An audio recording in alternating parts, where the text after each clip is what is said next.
Hello and welcome to Indus News live from Islamabad. I'm Jawad Tehami and these are the headlines.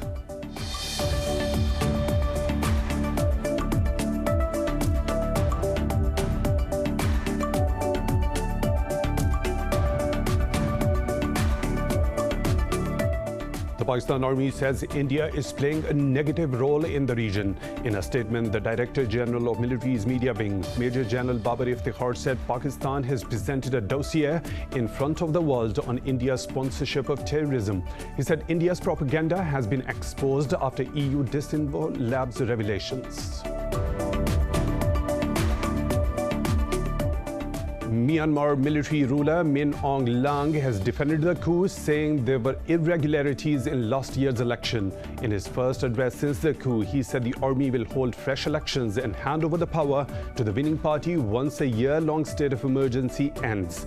This comes amid nationwide protests calling for the release of elected leader Aung San Suu Kyi and for democracy to be restored.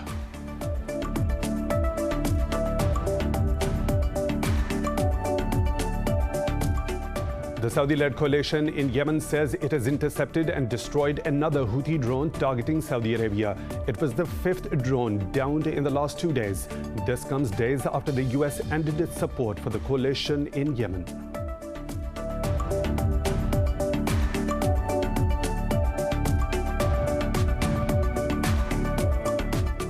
The coronavirus infections tally in the US has surpassed 27 million, with the death toll crossing 463,000. Meanwhile, Pakistan has received another shipment of COVID-19 vaccine from China for the country's armed forces. However, the military has decided to distribute the consignment to frontline health workers. The country's death toll has topped 12,000 with 59 fatalities overnight. Globally, the virus has claimed over 2.3 million lives and has infected over 106 million people so far.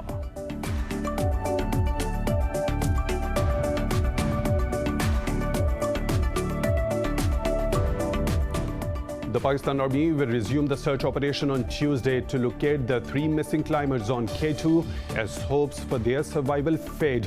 Pakistan's Muhammad Ali Satpara, John Snorri from Iceland and Juan Pablo Moore from Chile went missing on Friday after summiting the world's second tallest peak.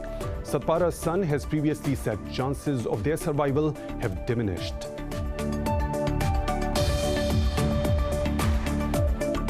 And in cricket, Pakistan beat South Africa by 95 runs in the second test in Rawalpindi to sweep the series 2-0. It's Pakistan's first ever series victory against South Africa since 2003. Hassan Ali was named man of the match for his 10-wicket haul.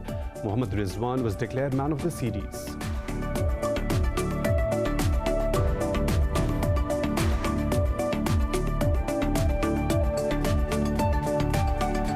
Those are the headlines and detailed stories right after a short break. Stay tuned.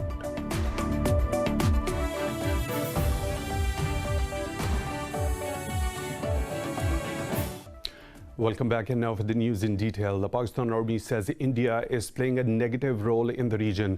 In a statement, the Director General of Military's Media Wing, Major General Babar Iftikhar, said Pakistan has presented a dossier on Indian terrorism in front of the world.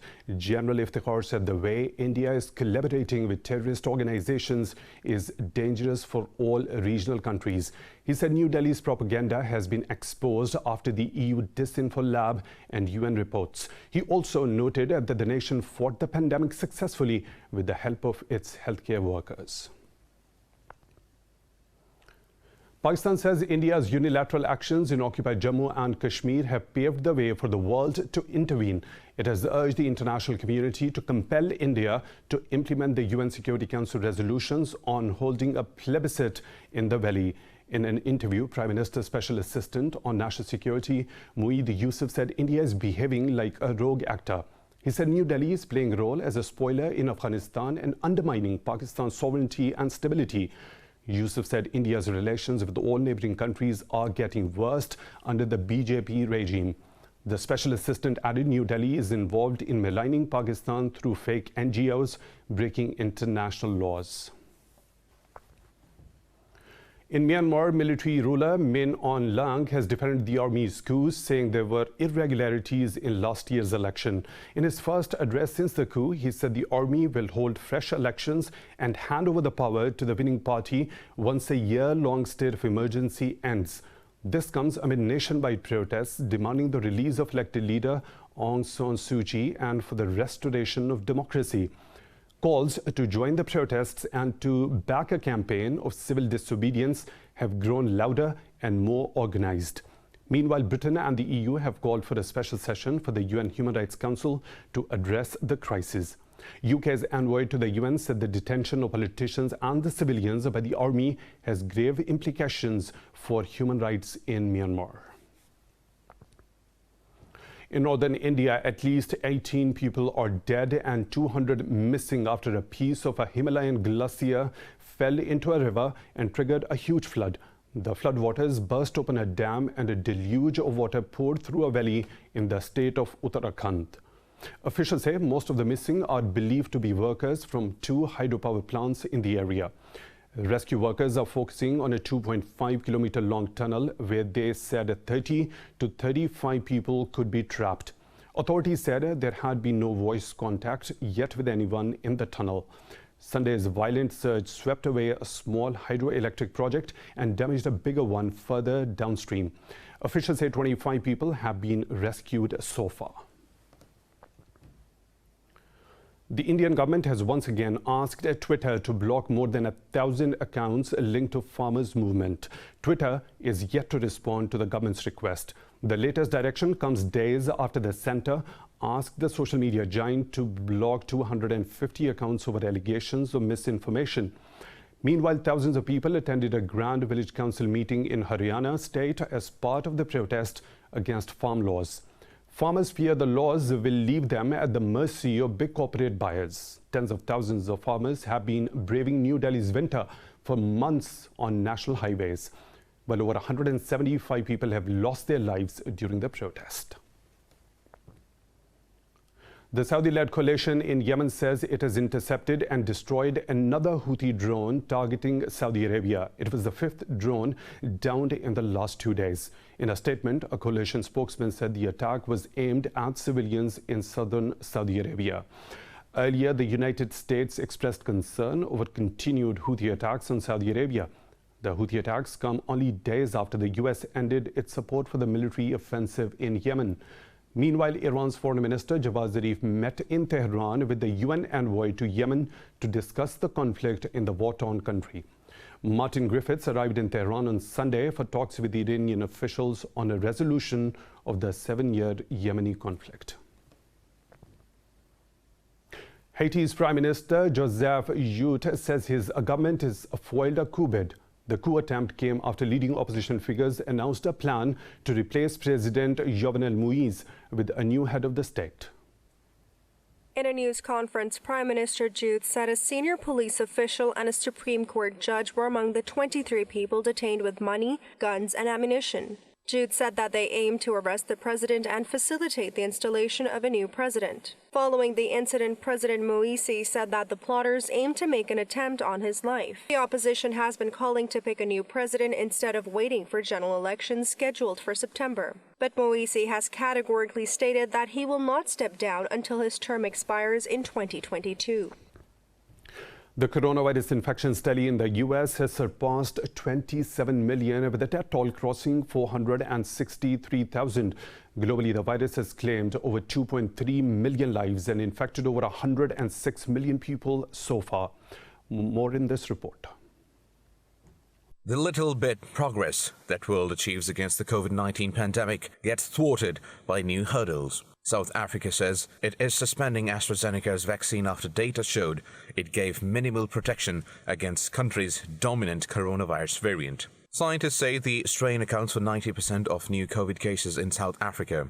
In Brazil's Amazonian city of Manaus, indigenous groups get mass COVID-19 tests as cases soar in the region. Meanwhile, United States President Joe Biden says it will be difficult to reach herd immunity defined as at least 75% of the population vaccinated by the end of the summer. Centers for Disease Control and Prevention said the United States has administered over 41 million doses of COVID-19 vaccines. However, top health expert Dr. Anthony Fauci says currently the vaccine demand is greater than the supply in the country. Well, it's just that. The demand clearly outstrips the supply right now. If you look at the escalation of availability of doses purely on the ability and the capability of manufacturing that, it's going to escalate and will continue to escalate as we go from February to March to April and beyond. In Europe, more than 12 million people in the United Kingdom have received first dose of coronavirus vaccine as well, while the Netherlands has closed all COVID-19 test and vaccination sites after the authorities declared a rare code red warning over devastating snow blizzard. Greek Prime Minister is facing mounting anger over claims that he violated SOPs the very day health restrictions were tightened. Meanwhile, Australian cities of Sydney and Melbourne are on high alert over new COVID-19 cases. Pakistan has received another shipment of COVID-19 vaccine from China for the country's armed forces. This makes Pakistan's army the first foreign military to receive vaccine assistance from China's People's Liberation Army. In a statement, the military's media wing said that jabs will be directed towards the national immunization drive. It said the decision was in line with the traditional spirit of Pakistan armed forces that the nation always comes first. Meanwhile, Pakistan's death toll from the coronavirus has topped 12,000 with 59 fatalities recorded overnight. The Pakistan Army will resume the search operation on Tuesday to locate the 3 missing climbers on K2 as hopes for their survival fade. Pakistan's Muhammad Ali Satpara, John Snorri from Iceland and Juan Pablo Moore from Chile went missing on Friday after summiting the world's second tallest peak. Satpara's son has previously said chances of their survival have diminished. The current weather conditions have made the search operation extremely difficult. More stories to follow right after a short break. Stay tuned.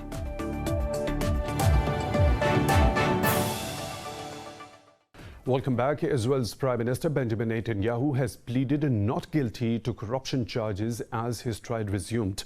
Netanyahu confirmed a written response submitted by his lawyers before a 3-judge panel in a Jerusalem district court. Hundreds of protesters gathered against him outside the court following weekly protests held in recent months.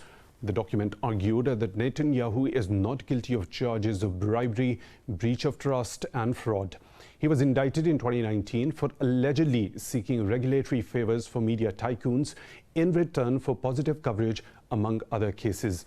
Now, the trial has started just 6 weeks before Israel's 4th parliamentary election in 2 years.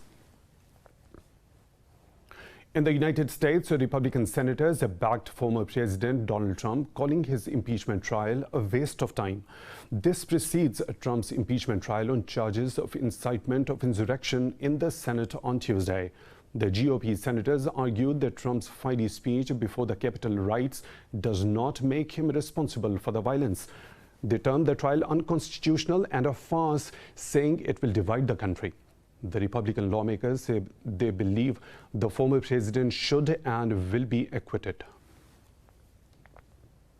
Amnesty International has slammed France's arbitrary detention of people protesting the country's controversial security bill. In a statement, the rights body said many protesters are arrested for non-violent crimes that are vaguely defined in the French law. It said that over 140 people were arrested in Paris during protests organized on 12th of December. The rights body added that there are insufficient grounds to justify many of the arrests. Amnesty has urged President Emmanuel Macron to ensure that all laws that violate the right to peaceful assembly are scrapped. Last November, France's National Assembly approved a bill which criminalizes dissemination of videos and images of police on social media. In Morocco, floods triggered by heavy rain have killed at least 24 people in a textile production unit in northern city of Tangier. Officials say 10 people have been rescued while authorities are searching for more. Tangier have been witnessing heavy downpour with many parts of the city inundated with water. In Nigeria, 19 people have been killed after armed men raided 2 villages in northwestern Kaduna state. Authorities say motorcycle-riding gunmen also looted shops and burned several houses. Gunmen from kidnapping and cattle rustling gangs often raid villages in northwest Nigeria. Last month, bandits killed 12 people and kidnapped 30 others in attacks on 3 villages. According to International Crisis Group, violence across the northwest has killed 8,000 people since 2011. The European Union says Russia has rejected an opportunity for constructive talks with the bloc. EU's top diplomat Joseph Borrell says Europe must draw the consequences, including the possibility of new sanctions. In a blog, Borrell said the bloc's foreign ministers will decide the next steps. Responding, a Russian foreign ministry representative said the EU policy chief's remarks contradicted what he said in Moscow. Borrell had said, although EU-Russian relations are far from satisfactory, diplomatic channels should remain open. He engaged in the first major diplomatic talks with Russia in 4 years after the alleged poisoning and arrest of Kremlin critic Alexei Navalny. Ecuadorians are headed for a runoff presidential election following Sunday's vote. Leftist economist Andre Aruz drew the most votes, but not enough to secure an outright victory. The National Electoral Council says a quick count shows Aruz with 31.5% of the vote. Indigenous environmental activist Yaku Perez has 20.04%, and conservative banker Guillermo Lasso won 19.97%. It is still too close to call whether Aruz will face Perez or Lasso in the second round, but his win moves the nation a step closer to socialism following years of austerity measures made more painful by the pandemic. Since the COVID-19 outbreak, different methods have been used to counter the symptoms of the disease. The latest comes from Bolivia's El Alto, where indigenous residents are using herbal medicine to ward off the virus. More in this report. Before COVID vaccines came to the fore, modern medicine was having a tough time against the virus. But that hasn't stopped Bolivians from lining up to use a steam booth for herbal medicine. They say this pre-Hispanic tradition works by boosting the body's respiratory system. They free the respiratory tract and lungs from lack of oxygen. All this is to prevent this disease, which is the coronavirus. For us, these medicinal plants are natural and they are excellent for our organism because God created them. Once inside the booth, they receive a steam treatment with herbs such as eucalyptus and chamomile. These herbs are for fever and COVID-19. This plant is called Carlosento and this one is called Anahuaya. Earlier, we did not value these plants. However, they have turned out to be very good for treating COVID-19 disease. These plants take away all the fever. The second wave of COVID-19 has battered Bolivia's ailing healthcare system. With many hospitals pushed to the brink of collapse, pre-Hispanic traditions might be the only option for few.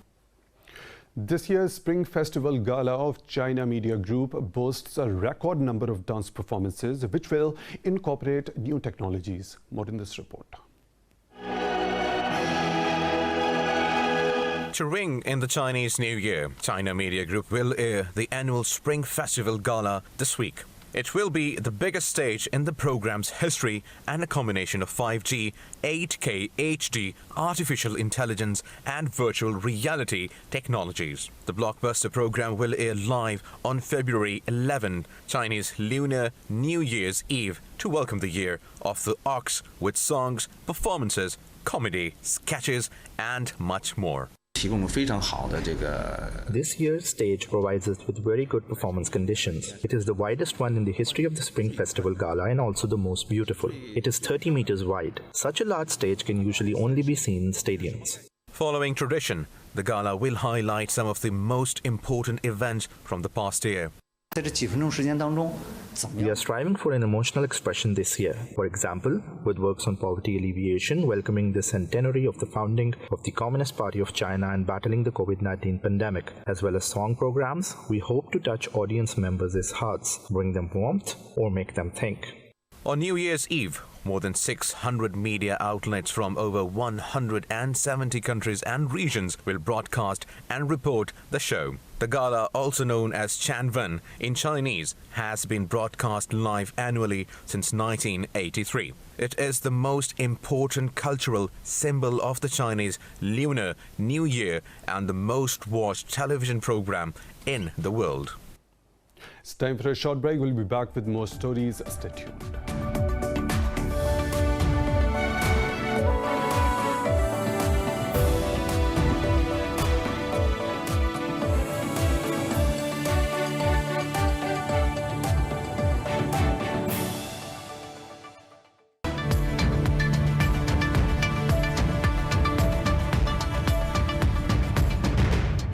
And now the business updates. U.S. stocks hit record highs as investors remained optimistic about further COVID stimulus and an economic recovery.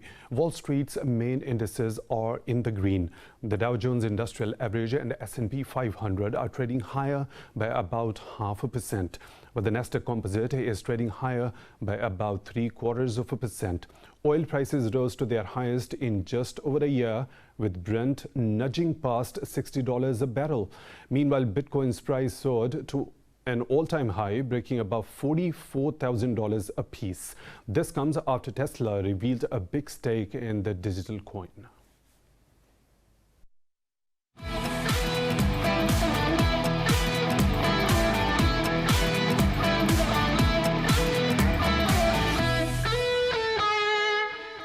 Starting with cricket in the world of sports, Pakistan beat South Africa by 95 runs to clinch the two-match Test series 2-0. With this win, the Green Caps have secured a series win over the Proteas after 18 years. The host bowled out the visitors at 274. Pakistan's quicks Hassan Ali and Shaheen Afridi ripped through the Proteas batting lineup. Hassan Ali bagged another 5-wicket haul, taking a total of 10 wickets in the match. He was named man of the match, while Mohammad Rizwan was declared man of the series. The two teams will now fly to Lahore for 3 T20 internationals. And cricket analyst Adnan Qureshi is with us for talking more about this. Adnan, thank you very much for your time. A historic series win for Pakistan against South Africa, and that in 18 years. So how do you see that? As a Pakistani, I'm very happy that Pakistan performed so well. It was a well-deserved victory, though I still think that South Africa was not playing up to their potential that they're supposed to be playing at, but that's fine. As a Pakistani, we should be very happy. Some really good positives out of this performance, especially Hassan Ali's bowling performance was very well-deserved. He bowled brilliantly on not a very good wicket, but he bowled very well, and he got those wickets and made Pakistan win this match. Some positives from the middle order. I still feel that we have a very big opening pair problem that needs to be resolved for the next series. But for now, I think we should all be very happy that Pakistan has won this match and done very well. So Adnan, as you already mentioned, specifically about the performance of Hassan Ali, he completely ripped through the batting lineup of South Africa. So how do you see his overall performance? He took the 5-wicket haul in both innings. Hassan Ali, at this age, is a great comeback. It's one of those fairy tale stories. I didn't think he could make a very good comeback. It's very difficult being a fast bowler to come back from an injury like that. But he's come back and he's performed very well. And it's really, really, great to see that we have this bowling option now. I do think that, they could have maybe given him more support. Maybe Tabish Khan could have been given a chance in this match. He's a good fast bowler that could have been tried. But otherwise, Hassan Ali, great bowling, great spell throughout the match and put a lot of pressure on South Africa and deservedly got the wickets. So Adnan, Pakistan jumped to the 5th place in the ICC Test rankings after this particular emphatic victory. So what areas are those which you think that the Pakistani side could further improve in? Like I said, the most important area that we need to work on is the opening pair. I still feel that Azhar Ali should be made to open the batting. I think Imran Butt is out of his league at Test level right now. He's not ready to, be in this position. I think the opening pair definitely needs to be reconsidered. Azhar Ali maybe moved up and then Babar Azam moved to one down. Some strategy like that, but the current opening pair, even with Shan Masood in the New Zealand series, did not work out. They really need to look at the opening pair. And of course, the fielding, they need a fielding coach. Bring in a good fielding coach and improve the fielding standards so that we don't drop so many catches, because we're not going to be able to win too many matches dropping so many catches against quality opposition. We were lucky that South Africa was not at its best in this series. Adnan Qureshi, thank you for talking to Indus News. We really appreciate.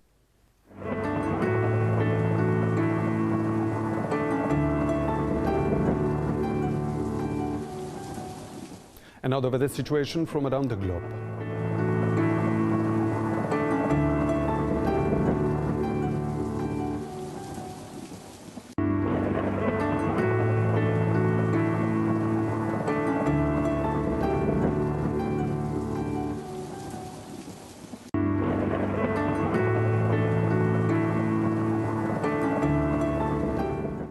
And that's all for now with the latest updates. You can follow us on social media at Indus Top News.